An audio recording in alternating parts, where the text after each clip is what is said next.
ملکہ زبیدہ ہارون رشید کی بیوی، اس نے دیکھا کہ حاجیوں کو بڑی پریشانی ہوتی ہے پانی کی، تو اس نے طائف سے ایک نہر کھدوائی جو حرم تک پہنچائی۔ آج بھی اس کے آثار مزدلفہ میں نظر آتے ہیں۔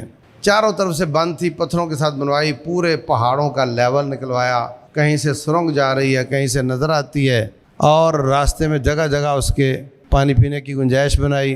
اس زمانے میں جب لینٹر کا کوئی انتظام نہیں تھا، اس نے پتھروں کے ساتھ چھت بھی بنوائی۔ اس بڑا خرچہ آیا۔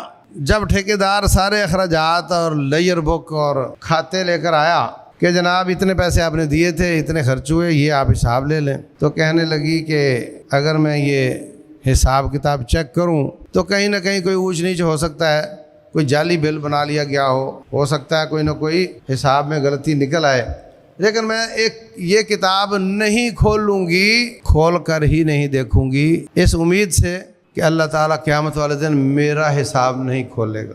میں نے اس کا حساب نہیں کھولا، اللہ میرا نہیں کھولے گا۔